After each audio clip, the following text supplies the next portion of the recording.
Good morning guys. आप सभी का एक बार फिर से बहुत बहुत स्वागत है इस वीडियो में। आज है 1 मार्च 2021 और हम देखेंगे आज 1 मार्च का करंट अफेयर्स। चलिए स्टार्ट करते हैं।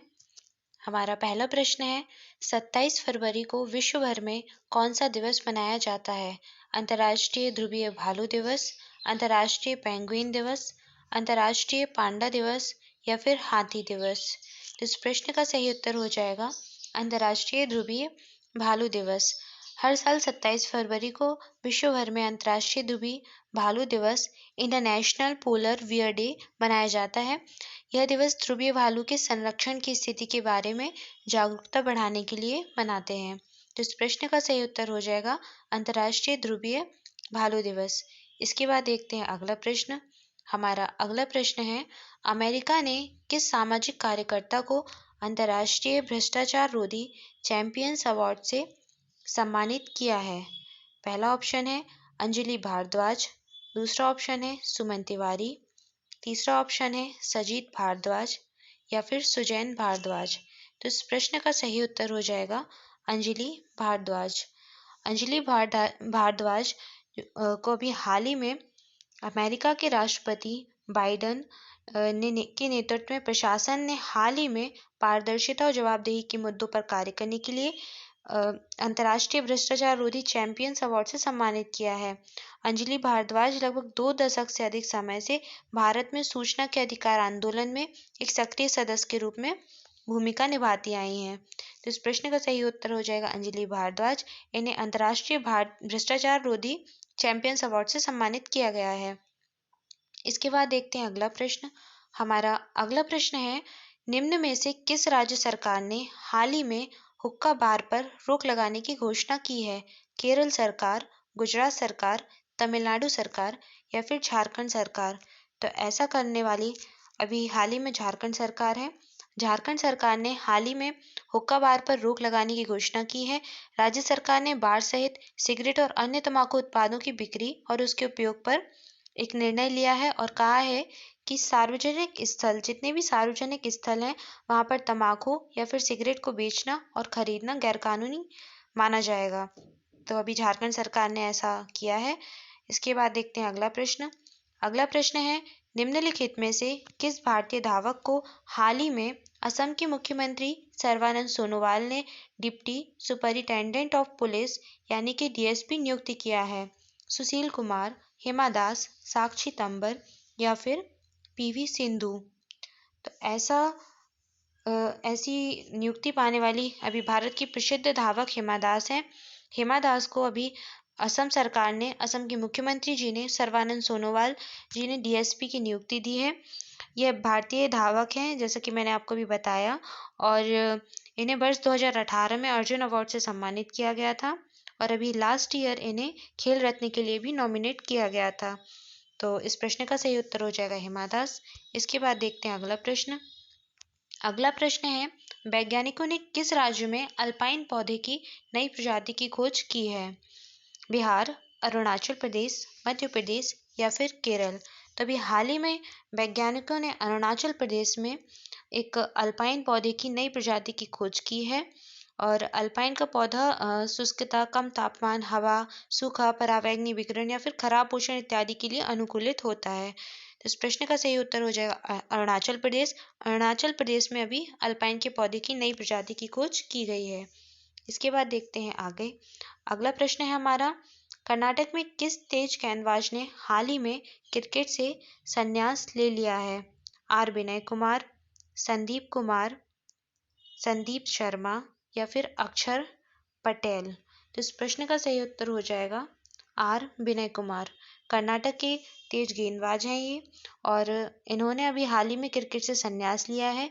इन्होंने तीनों फॉर्मेट में, क्रिकेट के जितने भी 3 फॉर्मेट होते हैं, तीनों फॉर्मेट में टीम इंडिया की ओर से खेल चुके हैं। इन्होंने अपनी कप्तानी में कर्नाटक को वर्ष 2013-14 और वर्ष 2014-15 में लगातार 2 बार रणजी ट्रॉफी चैंपियन भी बनाया था।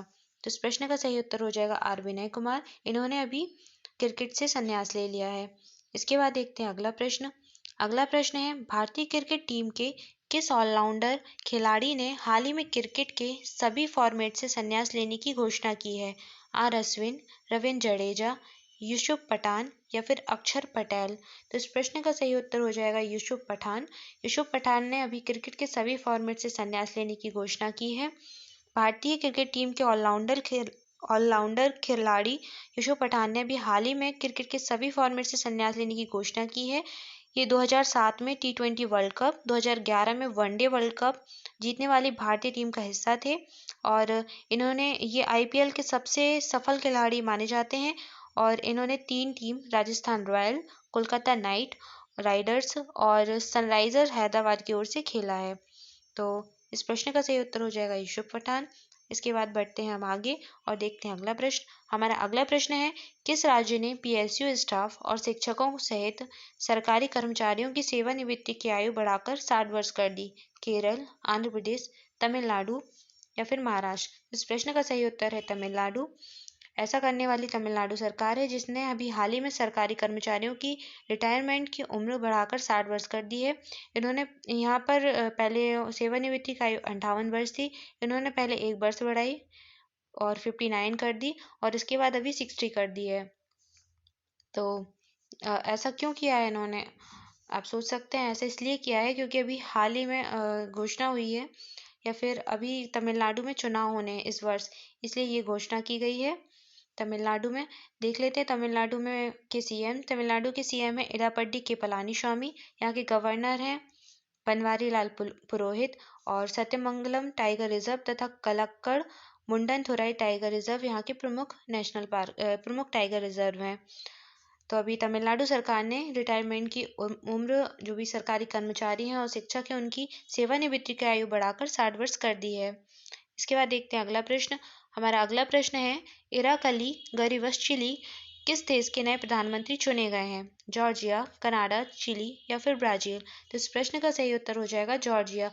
अभी हाल ही में इराकली गरिवश्चिली को जॉर्जिया का प्रधानमंत्री चुना गया है। इसके बाद देखते हैं अगला प्रश्न। अगला प्रश्न है, किस केंद्र शासित प्रदेश में राष्ट्रपति शासन लगाया गया है? तमिलनाडु, असम, केरल या फिर पांडिचेरी? तो इस प्रश्न का सही उत्तर हो जाएगा पांडिचेरी। अभी पांडिचेरी में हाल ही में यहाँ की उपराज्यपाल किरण बेदी के इस्तीफे के बाद यहाँ पर राष्ट्रपति शासन लगा दिया गया है। किरण बेदी ने जब इस्तीफा दिया तो उसके कुछ दिन बाद ही यहाँ पर कुछ सांसदों ने अपना सरकार से मत वापस लिया और यहाँ की जो सरकार थी विधानसभा की वो सरकार गिर गई और यहाँ पर अभी राष्ट्रपति शासन लगा दिया गया तथा अभी घोषणा हुई है कि यहाँ पर 6 अप्रैल को चुनाव कराए जाएंगे। और अभी इसके साथ ही तमिलनाडु, असम और केरल तथा पश्चिम बंगाल में भी चुनाव कराने की घोषणा की है और इन 4 राज्यों में 26 फरवरी को चुनाव की घोषणा की गई है चुनाव आयोग के द्वारा और अभी आचार संहिता भी लगा दी गई है। तो कुछ चलिए चुनाव आयोग के बारे में चर्चा कर लेते हैं।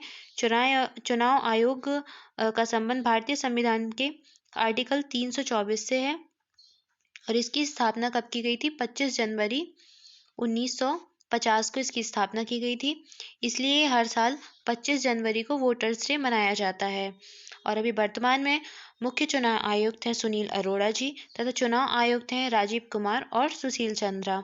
तो चुनाव आयोग से संबंधित कुछ प्रश्न थे जो आपके एग्जाम की दृष्टि से बहुत इंपॉर्टेंट हैं, इसे आप नोट भी कर सकते हैं।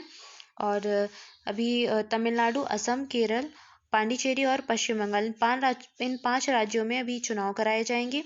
तमिलनाडु में 224 सीट के लिए चुनाव कराए जाएंगे और यहाँ पर 8 लगभग एक फेज में चुनाव होंगे। इसके बाद केरल में 140 सीट के लिए चुनाव कराए जाएंगे और यह भी एक फेज में संपन्न होगा। असम में 126 सीट के लिए चुनाव कराए जाएंगे और यह 3 फेज में होगा और पश्चिम बंगाल में 8 फेज में चुनाव होंगे और यह 294 सीट के लिए चुनाव कराया जाएगा तथा पांडिचेरी में 30 सीट के लिए चुनाव होंगे। यहाँ पर 30 + 3 का नंबर है, 30 सीट के लिए चुनाव कराए जाएंगे और 3 नॉमिनेट सदस्य होते हैं। तो यह चुनाव से रिलेटेड कुछ अतिरिक्त तथ्य थे। इसके बाद हम देखते हैं कल का प्रश्न। कल आपसे प्रश्न पूछा गया था, हाल ही में किस राज्य में महासमृद्धि महिला सशक्तिकरण योजना शुरू की गई है? तो इस प्रश्न का सही उत्तर था महाराष्ट्र। इसके बाद देखते हैं हमारा आज का प्रश्न। आज का प्रश्न है, किस देश के पहले प्रधानमंत्री माइकल सोमारे का निधन हुआ है? पापुआ न्यू गिनी, अर्जेंटीना, घाना या अल्जीरिया। तो इस प्रश्न का सही उत्तर आप कमेंट बॉक्स में कर सकते हैं। और अगर आपको वीडियो अच्छा लगा हो तो वीडियो को लाइक करें तथा अगर आप पहली बार चैनल पर आए हैं तो चैनल को सब्सक्राइब करना ना भूलें। So guys, thank you for watching this video. इस वीडियो की पीडीएफ आपको हमारे Telegram channel your GK library पर मिल जाएगी। आप वहां से डाउनलोड कर सकते हैं। साथ ही साथ आपको टेलीग्राम चैनल पर और भी कुछ कंटेंट या फिर स्टडी मटेरियल अवेलेबल है, वो आप डाउनलोड कर सकते हैं वहाँ से। So thank you for watching this video. मस्त रहें, मुस्कुराते रहें और पढ़ाई करते रहें। Thank you.